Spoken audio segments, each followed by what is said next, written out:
Today, Freedom Central is in Amsterdam, chatting to Richard Dolan at the start of the Secret Space Program conference. I thought, well, wait a minute. You know, if this is even partly true, if some of these documents are valid as it seems, why had I never read about this in any academic history book ever? How could that not be interesting? There's something going on. I call it a clandestine Cold War that's happening. So in other words, I'm absolutely convinced that the more someone watches CNN or any of these other mainstream, the less likely they are to understand the actual machinations of the world around them. The more that the world is going to seem like a big fog to them when some new event happens. Because what we've been fed 24/7 by a mainstream propaganda industry is just one lie after another after another. Nations need to understand that they are not dealing with a so-called level playing field. We're dealing with a rigged game in a lot of ways. And that is the moment in which billions of people on planet Earth are going to have a moment with themselves. And they're going to say, have I been wasting my life?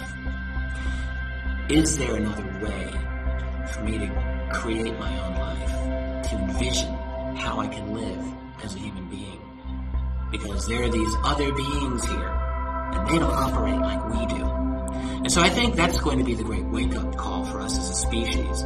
There's an outside world there, and a lot of people, even if they may be sympathetic, they still don't have a lot of the information available. And I feel part of my job is to give them that information, to make it very plain and clear as to why this topic matters. And it does matter. You are a well-respected writer, researcher in the area of ufology and extraterrestrial matters, off-world affairs. What really brought you on this particular journey, communicating this information? Well, I started this journey over 15, 16 years ago, knowing absolutely nothing about anything to do with UFOs. I stumbled across the topic at the time. I was working on a doctoral dissertation in history and Cold War studies, and they don't study flying saucers in graduate school when you're working on something like that. But I was in a bookstore, and I encountered, in fact, one of the books of one of my fellow presenters here at this conference, Timothy Good, who wrote Above Top Secret, and the subtitle was The Worldwide UFO Cover-Up. And it was that book that I saw in a store. I believe it was 1994, and it just intrigued me very much. I flipped through the book. I'll never forget this. Recognizing many of the names and departments from my own study, and he was writing about them in this totally different context. You know, here is I working on the Truman administration in a very conventional Truman versus the Soviets and the birth of the CIA and the Korean War and all of this. And then here's Tim Good writing about the Truman administration in part in the context of UFOs. And I thought, well, wait a minute. You know, if this is even partly true, if some of these documents are valid as it seemed, and if there was an interest in UFOs, even if it was a mistaken interest in UFOs, I thought, why had I never read about this in any academic history book ever? How could that not be interesting? In what dimension of reality is that not interesting? So that was the initial question. And it wasn't, are UFOs real back then? I was much more conservative. I just wanted to know, is there anything to this historically? Is this part of my history? I want to know. And, of course, that snowballed into this lifelong journey that I've had ever since. The field just grabs you, sucks you in, and doesn't let you go, at least not with me. And so I ended up writing 2 volumes of history, each more than 500 pages. And I wrote a third book, which isn't history, but about the future. It's a kind of an investigation of how the world might look after the end of UFO secrecy. But I've still got the third volume of history in the works, and that will complete a 3-volume trilogy of UFOs in the modern era. So that's become my life's work. All right. And it's been quite a challenge, I'd imagine. Do you come up against a lot of people trying to stop you or hamper your work or throw you off direction? Yeah, I think sometimes this has happened. For a few years, in the early part of the decade of the 2004, 2005. This was shortly after I came out, not because of UFOs, but on the issue of 9/11. To my knowledge, I was certainly one of the first established UFO researchers to offer a public opinion on 9/11, which was that I argued, yes, it is an inside job, and I didn't believe the official story on that. And once I started speaking about that in conferences, I discovered that my name was flagged at every airport I flew out of. So I was never prevented from flying, but I was always delayed. So I'd go to the desk, the person, this is before the security, and the person at the desk would say, "Oh, Richard Dolan. Oh, one moment, sir." And they'd make this phone call, and I'd have to wait 15 minutes or more before they would finally let me through. And this happened multiple times within a flight. If I had a transfer, it happened again. It was like someone was out to delay or annoy me or whatever. At that time, my luggage was frequently diverted to Dulles Airport in Washington, D.C., opened up, rifled through. I would get it back a day or two later. It was obvious that something was going on. I would get white vans in front of my house frequently. On one occasion, this is around the same time, 04, 05, my office is, I have a nice small little office in one part of my house, and I came into the kitchen, and my wife was in the kitchen, and she said, "You know, that white van's been in front of this house for 2 hours. That guy's been in there." Unmarked white van, this is very common. And I said, "Damn it, I'm going to go out and knock on his window right now. I want to find out who this is." So I'll never forget this. I walked out the side door of my house. The moment my foot hit the sidewalk, he just drove off. So, coincidence? I don't know. You can decide what you want. But I assume that I was being listened to. I've had a number of people with electronics expertise who are convinced that I've been bugged and so on. But I've never had a threat, an overt threat. I've never had anyone say to me directly, "Don't do what you're doing." I have had a number of insiders who have supported what I do. People who have had a great deal of information who tell me that they believe in what I do, and that other researchers, that this is important work. One thing that has become very clear to me is that within the classified world, it's not monolithic, that's for sure, and there are always people who have a different opinion. They may have taken a security oath, they may have been in the system for 20 or more years, but they may also have decided that, you know what, the secrecy on this is not necessarily the best thing for the world. And then their mission becomes to find a way safely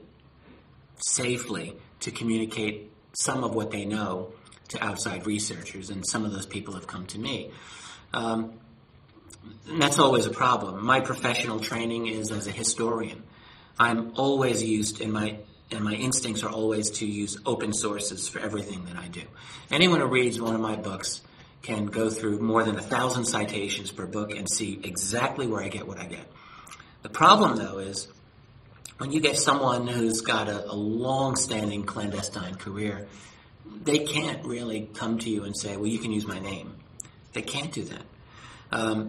They get to be at risk, and it's a difficult situation. And also, not just protecting their name, but they have to be careful about what kind of information they give, because the information itself might be traced back to them.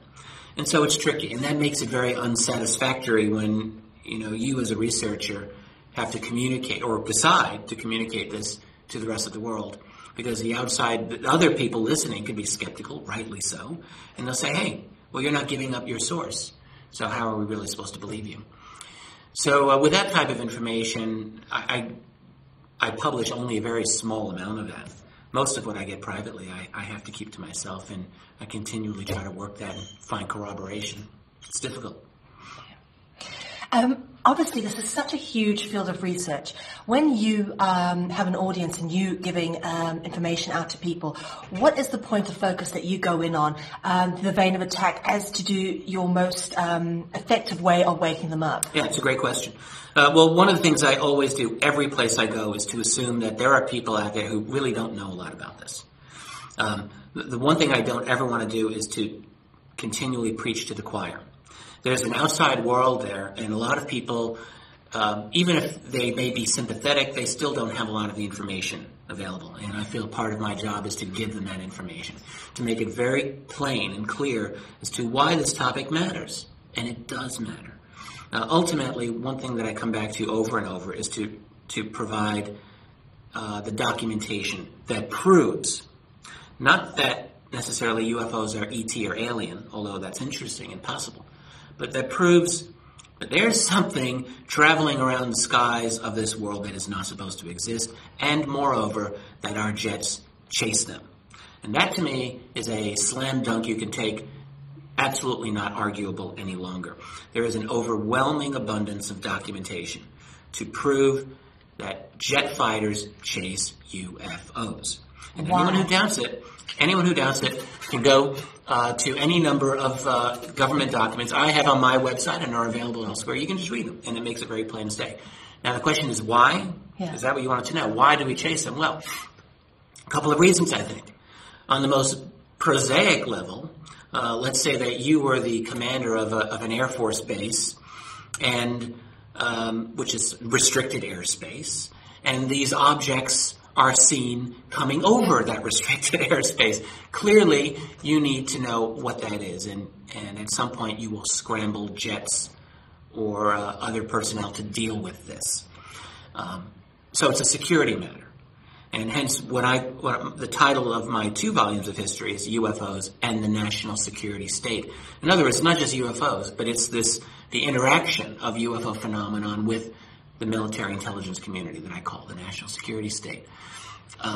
So it's a military issue. It's a military issue, not just the U.S., but around the world. The other reason that these jets are scrambled is that these objects, in a number of instances, have shown that they've been able to tamper with our technology. They've disabled nuclear sites. They have been able to disable electronics equipment of our top fighter aircraft.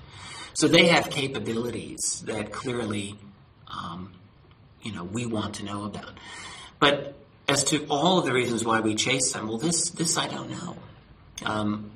There's something going on. I call it a clandestine Cold War that's happening, in which you've got jet chases happening on a fairly regular basis in the 40s and the 50s and the 60s and the 70s and right up to our own era. This has not stopped. This is not ancient history. It's contemporary. And I'm sure the next decade we'll see yet more instances of our craft chasing these things. At Freedom Central, we provide a platform for people who, like yourself, have a message for humanity. Many of us who are on this journey are communicating this information for a reason. What is your particular message? Oh, wow. Well, one of them is 2 words, no fear. I think that one thing we have to keep in mind in this world is there's a lot of things to be concerned about, but we need to make our decisions based on facts, not copying and pasting the latest internet rumor that we've heard on our Facebook page. I find this is happening a lot. What we need to do is to calm down a little bit and not allow ourselves to get worked up and scared and excited over every little thing that comes up. That's an easy way to have a nervous breakdown. It's an easy way to raise your blood pressure and to die, 20 years ahead of your time. And it's not that there aren't things to be concerned about. There are. And when I say no fear, I mean that. So in other words, the 2 greatest enemies I think that we have in our era are fear and hope. Hope is kind of an odd choice. But really, let me deal with hope first. When I say it's an enemy, it's this type of hope where we say, I really want things to be better. Well, we all want things to be better. But what that means is when we're focusing on this utopian outcome that we would like, it seems to me that we're very easy to miss the on-the-ground reality that we're dealing with today. So in that sense, hope can be sort of counterproductive. But fear is worse because when we're afraid of either these other beings or the secret keepers themselves or of all the horrible environmental catastrophes that we are dealing with, we're also not seeing clearly. We need to stay calm. We need to assess each new event, not allowing ourselves to jump off immediately into a conclusion, but really taking time to try to investigate and find facts to support our position. And that's sometimes difficult to do, but one of the frustrations that some of my friends have with me personally is that I often don't have an opinion on every single new thing that happens. People said, well, do you think that HAARP caused the earthquake outside of Japan? I said, well, I don't know. I don't think so, but maybe it did, but I don't know. A lot of other people are not so hesitant to offer their opinions. I tend to wait. Again, maybe this is my training as a historian. I tend to take the long view. But I think I try to be detached as much as I can. I try to stay calm, and I try to get access to what factual information I can get before I make my decision. And the last thing about no fear is simply that I really do have faith in humanity. As badly as things look right now, I think that we as a collective have an ability to deal with whatever comes up down the road. Look, our species has had crises and catastrophe since we've been walking on the ground of this planet. That will never stop. But I think that we have a great capacity to deal with the difficulties that lay ahead, and I think that we will deal with it. If we have the ability to deal with it, say the exposure of extraterrestrials, or officially the government's coming through, why do you think, 90% of the population of America believe that the government's lying to them in recent polls about the extraterrestrial existence on world or off-world for that matter. Right. Why do they continue to withhold this from us or not come out officially? Well, this is one of my favorite topics to think about and to talk about. I just wrote a book dealing with it called AD After Disclosure. It's I co-authored this with Bryce Zabel, and it's a speculative, but a on-the-ground speculation, as it were, of what might happen after UFO secrecy ended. I think that the end of this secrecy is inevitable. Even though it seems impossible, it is inevitable. And once it happens, the changes in our society, in our world, are going to be profound. And so, after writing that book, it was a real intellectual adventure for me. It occurred to me, it's not hard to see why the secret keepers would want to keep things as they are. Too much will change. Yes, a lot of it will change for the better, but there's going to be a lot of uncertainty. No question about it. Think of something as basic to our world as energy. All right, we live in a petroleum-dominated world, obviously. Everything that we do in some way or another hinges on petroleum. Even a product that you buy, 90% of the cost that goes into a product has to do with the energy that went into making it and transporting it to get to you. And in our world, that's primarily petroleum. So one thing we can assume about the UFO reality is that whatever these objects use to get from point A to point B, it's not petroleum. It could be hot fusion, cold fusion, zero-point energy, something more exotic still. Whatever, it's not petroleum. And so the disclosure of this reality, you see, is going to put us all on the fast track to a post-petroleum world. Now, this is something that all of us need collectively as a species. We all know, everybody knows, that we cannot survive indefinitely on a petroleum kind of world. Even if it turns out to be almost infinite in supply, we'll still trash the globe in the process. It's not a good thing for us. And so we need to move to a place beyond that. And if it is in finite supply, that is, if we are hitting, as some people believe, peak oil now, well, then it's going to be even worse. We'll hit an infrastructure collapse, crunching, where will we fall to? Far down. We need something that's going to get us past. But in the short term, transitioning to a post-petroleum world is not going to be an easy thing at all. There are trillions and trillions of dollars in currency, euros, marks, whatever. Well, no marks.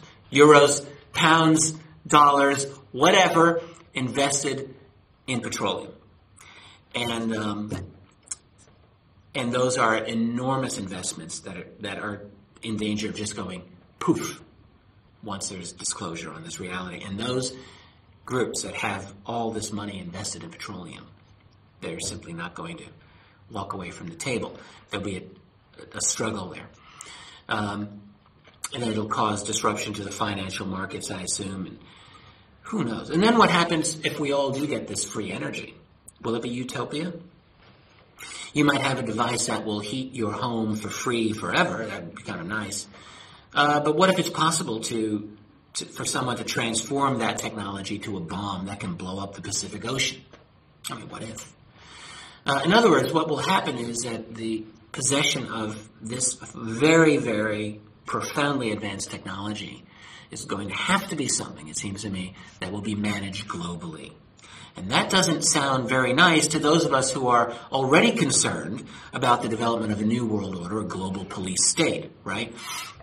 So it seems to me that one of the great challenges in a post-disclosure world, one of the great opportunities, is that this disclosure, it doesn't have to be something that results in a global fascist police state. It might, and that's the danger. But it might also be that there's an opportunity here for the various world leaders, from the U.S. president to all other national leaders, to do two things.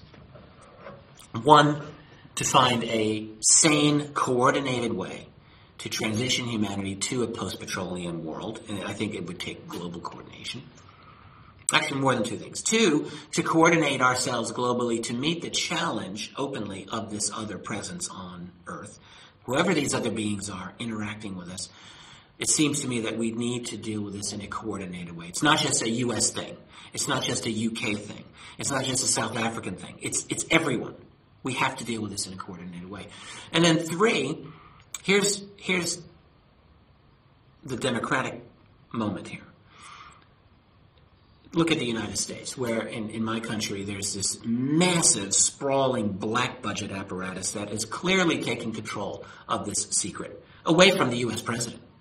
Every indication says to me that the president is out of the loop on decision-making on black budget matters having to do with ET UFO reality. So that being said, after disclosure is forced, because that's the only way it'll come, the president's going to find himself caught between two poles. The people, on the one hand, who are going to be demanding democratic change. And then the elites, the people who put him into power to begin with. And there's going to be a real moment here where a president has to make a decision. Who am I going to side with? Now, he may choose to side with those elites that put him into power, but maybe not. Maybe not. And one of the things that I felt it was important for me to write in this book is to show how it might be done in a democratic way and done well, in a way that makes everyone happy. So I ultimately come back with a faith. I don't pretend that it's knowledge. It's a faith. What is faith? A little bit hope, a little bit belief, a little bit knowledge maybe. That the right decisions can be made so that the structure of secrecy, which has undermined the democratic foundation of our world, can be attacked and dismantled, at least to a large extent, so that we can, all of us, all global citizens, can meet this challenge with our eyes open and our ears open with actual information at our disposal. In your investigations and through your research, I know you say you don't normally give comments on certain things, but what would you perceive, or have you come across anything to do with the potential Project Bluebeam scenario where the government used a fake alien invasion to coerce us into a one world government sort of thing? Yeah, I've studied Bluebeam. The history of Bluebeam seems to derive from a gentleman who's now deceased named Serge Monast, who's a French-Canadian. Last October, in the run-up, I think, to up before October 13th, there was another Bluebeam rumor that was making the rounds of the internet. And in fact, it was said that October 13th was supposed to be a Bluebeam event day that was going to happen, in which either a fake alien invasion or some kind of global religious event that was going to be engineered by the elites through holographic technology to create a kind of global police state. I was very skeptical in the lead up to that. In fact, I wrote an article before it saying it's not going to happen. The reason that I feel it wasn't going to happen is that when I looked into Monast himself, I became very skeptical that he had any genuine information whatsoever. And he seems to have originated this concept. What he said at the time in the 90s was that his source in NASA, now I have to ask myself, how does a French-Canadian who never left his geographic proximity, his area ever, to my knowledge, get to be tight with some guy at NASA? But the NASA guy supposedly said to him, yeah, we're working on this thing and we're going to create this technology to create fake earthquakes, to open up archaeological sites in the Middle East that are going to disprove the Bible, whatever that means. Think about that. What does that mean exactly? We're going to undermine Christianity. Monast was a very strong, devout Christian, apparently. And do all of these things to create a new world order. All right. Well, and his belief was that it was going to happen, before 2000. Now, he died in 1996, I believe. But it didn't happen, obviously. So the blue beam concept now has been taken by other people and said, to be the fake alien invasion. Here are my two problems with it. I'm certainly not saying that there are no false flags. I believe 9/11 was a false flag. I'll believe that to the day I die. And I do believe that the powers that be, the secret cabal, and there are such groups, do create fake crises to get people to do what they want. So that I have no problem with any of that happening.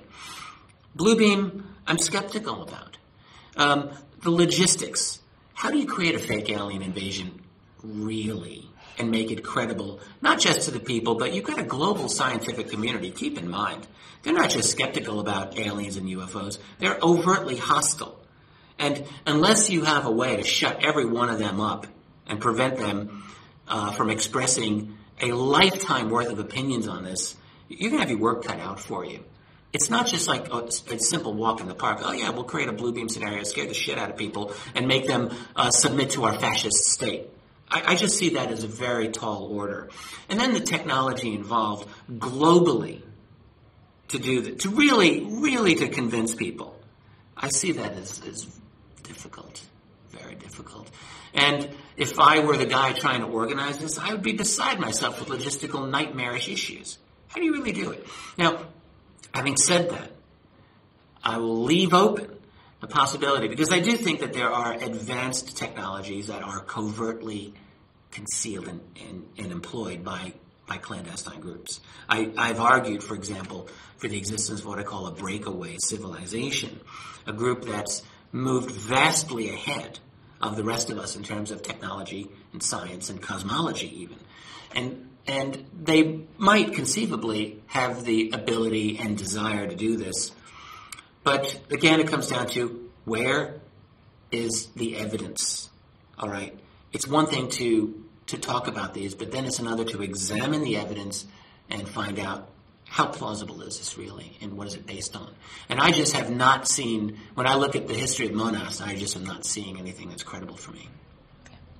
I must be honest, I quite agree with you on the whole blue beam thing. I also thought it was just an extrapolation of what we've already been taught, just to scare people, to be perfectly honest. And one thing I don't like these days is fear-mongering. There's a lot to be afraid of that's legitimate.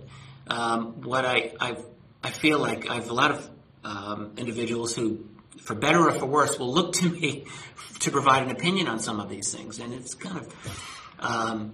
put you on a pedestal you don't want to be on. Well, it does, right. And I didn't get into this field in order to get to that position. I really didn't. And when you find, though, that statements you make have an effect on other people, then you take it much more seriously.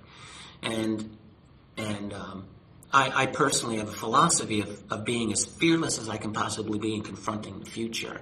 But also that means to be as clear-headed as I can be. And what I don't ever want to do is engage in spreading fear based on something that I can't myself find as solid evidence for. I'll never want to do that. Well, it's very ethical. Let's get the people know that, especially if they're going to take on your material, they know where it's coming from. And thank you. And that is why I sometimes am slow, not fast, to react to new events. But I'm very happy with that. I don't think it's a smart philosophy in anyone's life to react immediately to events around you. I think all of us need time sometimes to sit and to think. And it's harder in our age today because everything's right in front of us. I mean, Facebook is kind of like the National Enquirer of the internet. It's right. Everything is just like right out there. And then there's YouTube, and then there's all the other websites and blogs where things get copied and pasted and everything goes viral. And it's very easy for people to do that rather than to investigate the actual events themselves and find out what is the evidence for this or that new event. And I have to make sure that I do that. On this particular line of inquiry, what would you perceive as the role of the alternative media today? And sort of what advice would you give to those people out there like yourself who are on this journey communicating this kind of information? Yeah, you ask great questions. I think kind of along the lines of what I've been indicating, which is that you got to be fearless. You have to be prepared to accept, all kinds of conclusions that are out there, because what we've been fed 24/7 by a mainstream propaganda industry is just one lie after another after another. So in other words, I'm absolutely convinced that the more someone watches CNN or any of these other mainstream, the less likely they are to understand the actual machinations of the world around them. The more that the world is going to seem like a big fog to them when some new event happens. So we have to be fearless. But on the other side, and this is the difficulty, deep investigation is necessary. And deep, what I would call epistemology is necessary. In other words, we need to be asking ourselves the questions that you learn in Philosophy 101, which is, how do you know what you know? It means that the alternative media needs to be able to check sources as rigorously as possible and not to be inclined to promote something simply because it's what they want to believe to be true, or what they believe already to be true. It means subjecting ourselves to as much critical rigor as possible. And also, since you've got me on this question, to as little grandstanding and emotional ranting as possible. There's a lot of that. A lot of the very popular alternative media figures, and I won't even mention names, anyone who listens knows, they do good work. It's not that, but when you start yelling and getting emotional and becoming clearly affiliated with promoting an agenda, then really you don't help the cause. You chip away at your own credibility. And what we really, I think, should strive to do is as much detached, calm, objective analysis as we're able to bring to bear, so that we can have a conversation with these outside skeptical people who are going to have enough trouble as it is with what we have to say, and it'll be easier for them if they're engaging with people who sound a little bit like them. Freedom of information is an important part of our evolutionary process at the moment. What is your view on freedom of information and its importance with what you're doing? As a historian, Obviously fact is important. Exactly. And getting to know the fact as free and fair and not controlled by anybody. Give me that perspective. Well, we live in a very... we live in an era of contradictions regarding freedom of information. On the one hand, we have the internet, we have the web, and we're having a global conversation in a way that was unthinkable 25 years ago, where people from everywhere around the world, there are no exceptions any longer. The web is everywhere. Now, there's censorship on the web, but really, the global connectivity is pretty much everywhere. And so we're able to learn things that were just not possible to learn previously. On the other hand, we're dealing with a great restriction of information as well. Looking at the United States archival system, for example, it is widely believed now that more than 50% of all U.S. government documents are classified in one way or another.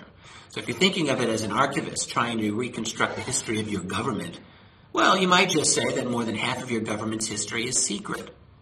Wow. And so, that's the U.S., but do we really think that other nations are different? Other nations might be worse, they might be better, but basically we're dealing with a situation of widespread secrecy. So we need to have no illusions about this. This is a very difficult age in which we live. The United States passed its first significant Freedom of Information Act in the 70s. There had been one previously that didn't have much teeth. In 74, 75, the U.S. got a pretty good number of changes to FOIA that for about 6-7 years, into the early 80s, allowed researchers, especially regarding UFOs, to get thousands of pages of documents on this topic that had not been available before. But then, guess what? Through the Reagan years, FOIA was severely cut and made much more expensive, much less responsive to people. And it's had its ups and downs ever since. And it's in a down era, no question about it. Where, in fact, during the late end of the Clinton administration, a number of documents that had been declassified in the early 90s suddenly were reclassified So that perversely, if you as a researcher had gotten a document out of the archives in 1995, you might find in 1999 that it was illegal for you to have that document. So that you could keep it, but you wouldn't be able to publish it any longer. And that actually has happened. So we're in an era, at least in my country, where this is not, it's not a given that we'll have access to information. And one of the key elements, let me think of it this way. One of the most important foundations for our belief in freedom of information is that we have a democratic system of government. But in fact, if you're unable to get true access to information, you have to ask yourself, do you really have a democratic system of government? Are you dealing with an authoritarian system of government, which I think we are to a large degree? And if that's so, what does that say about the struggle for truth? In other words, American researchers and also researchers from other nations need to understand that they are not dealing with a so-called level playing field. We're dealing with a rigged game in a lot of ways. And we don't have the luxury of getting all of these declassified documents that we would like to have. We know we're dealing with a topic that deals with national security, that is highly classified, and we have to play this silly game now of waiting for leaks and waiting for someone to tell us this or that thing. And the problem with leaks is, when you get one, outsiders say, oh, well, it's a leak. What's the name? What's the source? Prove it, prove it, prove it. And that's not easy to do. Yeah. So, but having said all of that, you see, the beauty of our age that we live in is that, there are three factors in this equation of secrecy. There's these other beings, whatever they are. There's the secret keepers. But then the other part of the equation is us, our society. And in fact, we are the true variable in this equation. We are the part that's changing so dramatically right now. You think of our world 50 plus years ago, we lived in a totally different world. And now you look at our world today. We are on some kind of fast track toward transforming ourselves, not just as a society, not even just as a civilization, but really as a species. We're moving into an age of super advanced computing, artificial intelligence, sentient computing, in which, and then biotech changes, in which we ourselves are, what are we going to look like in 100 years as a society? Have you wondered? We're not going to look like this. We're not going to be stuck in 2011 forever. We're going to have capabilities in a short period of time as a society in which we can somehow, we're going to make a breakthrough in proving and communicating the reality of all of this. And when that happens, you see, that's going to force open these floodgates. And the powers that be are going to have to scramble to try to maintain control over the spin, over the dispensation of that data, but it's going to be a very difficult struggle for them. Because once this reality is on the table for public discussion, well, all hell is going to break loose. Before we close off the interview, is there anything else you'd like to contribute? Well, I don't know. I think we've covered quite a lot, haven't we? Again, I think it's important for all of us to go into this reality with our eyes as open as possible. I have a feeling that when I look at around me and the world that we live in, there are a lot of people who do have their eyes open and who are ready for this, but there are many people who don't have the opportunity. They have to work. They've got things to do, and they're in this zone.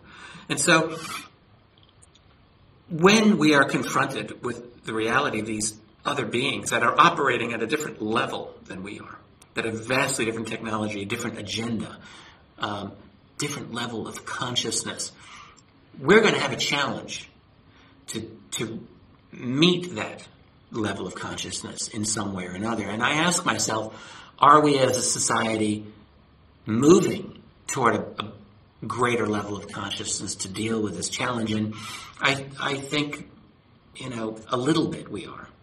But in a large measure, maybe we're not. Certainly, television culture is not helping us. Certainly, our media culture is not helping us for the most part. Our political, even academic cultures are really, I don't think, getting us to this level of meeting this challenge. So the only thing that's going to get us there is, unfortunately, the shock the shock of this reality, boom, being right here, laid right before us. And probably for a week or two or more, a bunch of people will be running around in circles, pulling the hair out of their heads. But the thing is, eventually, we're going to have to calm down, and we're going to have to deal with this. And that is the moment in which billions of people on planet Earth are going to have a moment with themselves. They're going to say, have I been wasting my life? Is there another way for me to create my own life, to envision how I can live as a human being? Because there are these other beings here, and they don't operate like we do. And so I think that's going to be the great wake-up call for us as a species. I would like to think that it'll happen on a more gradual basis, that our ever-expanding consciousness will get us to that reality. But some people see that happening. I don't. What I think is going to happen is a little bit more of an unpleasant shock, a jolt, but I still think we'll get to it. Anyway. Richard Dolan, it's been an honor and a privilege to have your time today. Thank you very much for the information, and we look forward to seeing you at the conference. Thanks so much, Mel.